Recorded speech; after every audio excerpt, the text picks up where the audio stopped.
I keep saying it in all the Dogfight videos, but I really mean it. You've got a lot of choice this holiday season when it comes to buying an awesome smartphone. How's it going, guys? I'm Aaron from PhoneDog.com, and in today's Dogfight, we're mixing it up a little bit when it comes to platforms and to ecosystems. In one hand, I've got the HTC Windows Phone 8X, also just known as the HTC 8X. It's packing some nice specs and brings Windows Phone 8 up into the playing field with Android and with iOS. It's packing a dual-core processor, an 8-megapixel camera, an HD display, 4G LTE connectivity, and more. And then you have the Sony Xperia TL. This is known as the James Bond phone. It's going to be featured in Skyfall, and it's packing a 1.5 gigahertz dual-core CPU, a 13-megapixel camera, a front-facing shooter, 4G LTE connectivity, and a really nice build quality. Which one's going to win the dogfight? Is it the James Bond phone or the 8X phone? We'll find out in the full dogfight, but first, special thanks to our partners at Best Buy Mobile for giving us devices like this, which we turn around and give to you for free at instantwin.phonedog.com. When you go into Best Buy Mobile, you walk out working with either of these devices. They'll help you set up your email, your camera settings, 4G LTE, and more. So when you walk out the door,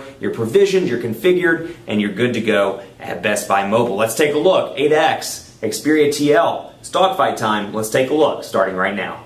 You know what? You've got a lot of choice to choose from this holiday season. I've said that in a couple of videos, and the case is true even right here. You've got two devices very different across the spectrum, different hardware, different manufacturers, obviously, and different operating systems as well. You've got Windows Phone 8 versus Android, which I think between this and iOS, these are the three mobile operating systems of the holiday 2012 shopping season. So it's important to take a look at these videos and see what's most important to you. Maybe live tiles are your thing. Windows Phone 8 is going to be awesome, and they made some great improvements, as you can see here, with the different sized customizable tiles, as opposed to over here where you don't have tiles, but what you do get on Android is widgets. And arguably Android 4.0 and up, huge improvements. So if you've played with an Android device like a Froyo device or a Gingerbread based device, huge difference here. Throw it out and take a look at this. Well, I wouldn't say literally throw it out. I would say buy another device first and then recycle it. But take a look at Android 4.0 and up, because huge changes to the Android platform between Android 4.0 and Android 4.2 now, which is also known as Jelly Bean in the Android circles as a code name. So you've got two devices here, the HTC Windows Phone 8X over here, also known as just the 8X. Windows Phone 8X is the full name, but this thing is coming soon to AT&T, coming soon to Verizon and T-Mobile, and it's packing some pretty awesome specs as well. It's got a 1.5 gigahertz dual-core Qualcomm Snapdragon S4 CPU,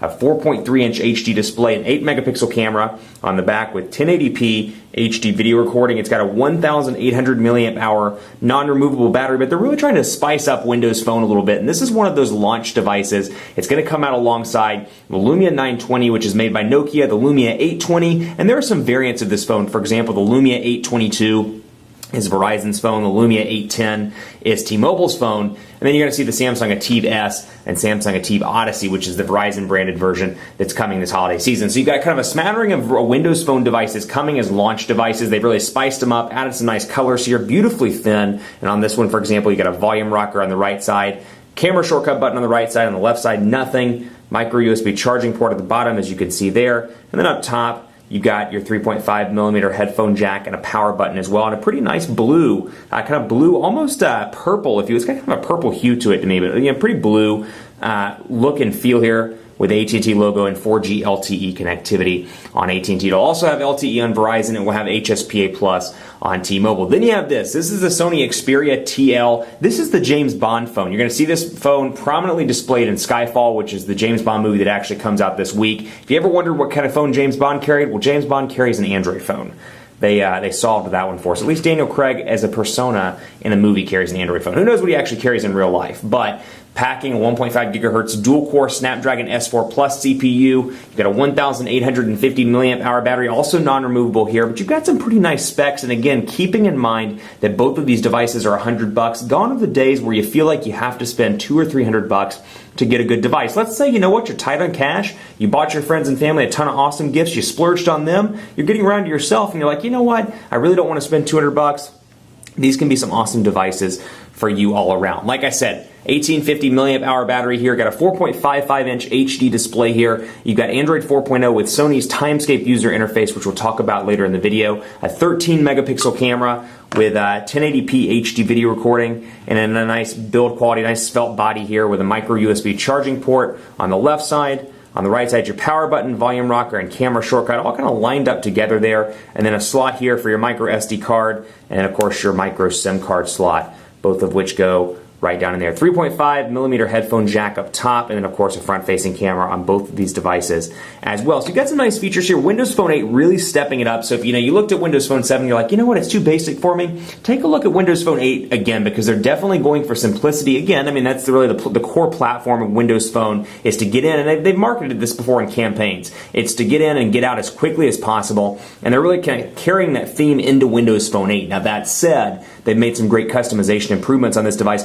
I want to just talk about those for just a second. First of all, you're going to see some changes with the accent colors. You know, a common criticism of Windows Phone 7, and it was even made by me, was that when it came to customization, there really was little to no customization on this device. And don't get me wrong, there's still a lot of things that I'd like to see in Windows Phone 8. That said, I'd love to see some backgrounds, for example, where instead of the black screen, you could do a background behind the tiles. But that said, you've got some nice new color choices here. For example, I can come in here and take a look at olive. I can come in here and change it to mauve. I can change it in here to steel. I've got a bunch of different colors outside of kind of the typical orange, red, blue, green color schemes. I've got a bunch of different choices there in comparison to what I had in Windows Phone 7. Also, something you're going to notice is these customizable tiles. This is something I nailed Windows Phone 7 on. I was like, you know what? And if you remember back to Windows Phone 7, the calendar tile out of the gate was rectangular, just like the photos tile, as you can see here. What was great about that is, like you see here, you see some shortcuts and you see some preview links, or previews I should say, to your calendar appointments. So let's say OSR weekly recap video.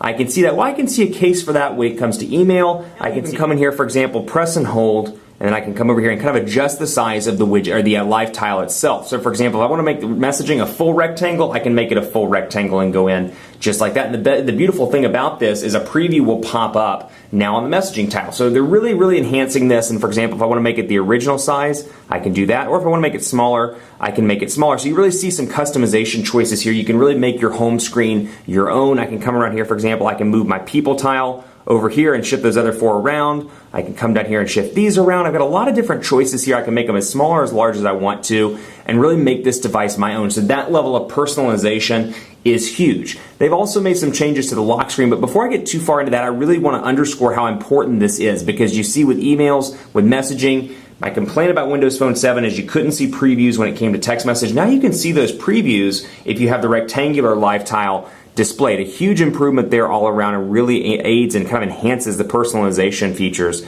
of this device. Now we're going to skip over to this one really quickly and talk about it for a little bit here. Now this has Sony's Timescape user interface running atop Android 4.0, also known as Ice Cream Sandwich. So you know what, they've done some great improvements here. There are some customizations. It's a little bit different to use, particularly if you're used to HTC Sense version 4, or you're used to TouchWiz, or to a lesser extent you're used to LG's user interface or Motorola's user interface. There are some differences here. For example, when you press and hold, you're going to see wallpaper and theme choices, and then you're going to see this as well, where you can come in here and hit plus and go over here to, let's say, you know what, AT&T Traffic or Calendar. Actually, we'll add a widget just like this, Calendar, and then it pops it right down here on one of my home screens. I can kind of customize the size because this is a stock Android widget. Now I've got 5 home screens here, but when I press and hold and kind of zoom these out, I can play around with the different widgets on the display.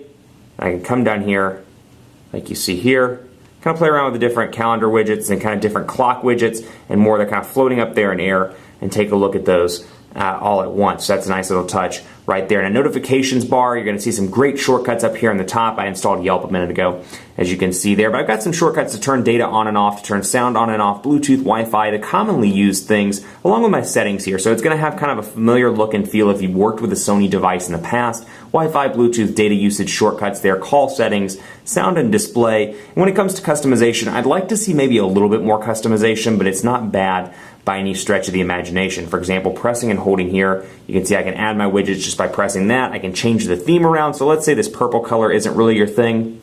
We'll come in here and change it to the Skyfall theme, which again, this phone is very themed towards James Bond, because again, this is the launch device and they're partnering with the Skyfall movie to promote the Xperia TL. So again, for $100, you get this.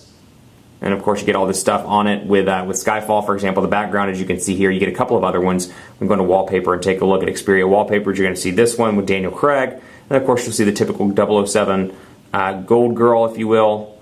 And then I've got some standard wallpapers. If you know what, James Bond is just too much for you, you want a standard Sony wallpaper, you've got that case right there where you can add that and of course some folders as well. AT&T stuff comes pre-installed on both of these devices, as you can see here. Code scanner, family map, navigator, radio, UVerse, kind of same over here. Code scanner, family map, locker, navigator, ready to go. And when I want to uninstall those, I can click right here. Unfortunately, the AT&T stuff can't be uninstalled, but as you can see, I can uninstall Astro, Office Suite, Quadrant Standard, Speed Test, Yelp, the stuff that I've installed. But I like that this button is right here where you can easily do it. You can easily remove or add stuff, and then you can organize in your own order, alphabetical, most used, or recently installed as well, so you can really kind of customize the applications drawer and make it your own all around. Now, you'll see that I've installed Chrome. We'll take a look at the browsers as well on both of these devices, but first I want to show you what I was saying about the lock screen here. They've made some improvements to the lock screen all around, and we'll come in here and take a look. Now, the background is what I like the most. For example, in Windows Phone 7, you had the ability to change the photo, and that's really it. You could only change the photo. Now they have Bing and HTC integration, and they're going to have some great integration in the future with Facebook, Groupon, and a couple of other applications where, for example, you can set Facebook as your background, and it'll automatically rotate out of pictures that matter to you. So if you got a photo album rather, it'll rotate out between those, so you know what, you turn your phone off and back on, you'll never quite know which picture is going to display. So it'll show it, kind of mix it up a little bit so you don't see that same boring picture every single time. But here's the HTC one so you can see what it looks like. Again, very similar elements here to Sense. We're familiar with HTC's user interface, kind of has that similar look and feel. You can see Dallas weather here, the clock, but you can see kind of a live tile, if you will, or live wallpaper behind it of what the weather is actually doing. So obviously it's mostly sunny right now in Dallas, so you can see the sun's out, and I can go right back in. And of course I can change that to photo or to Bing if I so desire and access both of those from the lock screen. But another thing I really like, we'll go back into settings here so you take a look. Let's go back into lock screen. You can do a couple of different things. You can choose your apps to show quick status, and those are those little application shortcuts that pop up on the lock screen. No real difference there. You can come in here and say, you know what, I don't really want games. I can choose none. I can make that something else if I wanted to, or I can mix them around and have phone, for example, show up over there if I wanted to. But this one's pretty cool. You can choose an app to show detailed status. So I have my phone doc email account set up. So whenever somebody emails me at a work email address, or my work email address rather, it pops up as that preview in that space below the clock but above the notifications. Now let's say, you know what, messaging is most important to me. Text messaging is where it's at. I can click that and I can go back out here, and when I get a text message, that'll be the preview that pops up down here below the clock. So you can kind of customize it again. Still kind of lagging behind Android in terms of customization, but they are giving you some options to make this device your own. And again, here's HTC's widget as well, where I can go in and see the weather, I can see stocks and news and more, thanks to HTC's Hub widget, which actually they're just referring to now as HTC, no longer being called HTC Hub or anything relative to HTC Sense, just being called HTC. Let's take a look at the browser. Actually, you know what, before we take a look at the browser, let's take a look at messaging on both of these devices, because that is something worth taking a look at on both. And I also want to show you NFC integration on both of these devices, because you do have the NFC tags on both, and that's something that's going to be huge, I think, in months and years to come. And we'll load up here. What we're going to do, oh, text messaging, that's right. Load up text messaging here and take a look at both of these devices. So you can see the interface here, obviously a little bit different all around. You've got Microsoft's keyboard over here, Windows Phone 8 stock keyboard. Then you have a couple of different choices over here. You have the Xperia keyboard, you got the Chinese keyboard, the Japanese keyboard, and then you have Android keyboard as well. So the stock Android 4.0 keyboard, as you can see there. But I'm actually pretty impressed with Sony's keyboard. I didn't like it. If you go back to the older Xperia devices, didn't care for it in the slightest, but I'm really impressed with it all around this time. Quick Brown Fox is happy that it is almost time to go home and Homeland. That's a good show. Home and eat.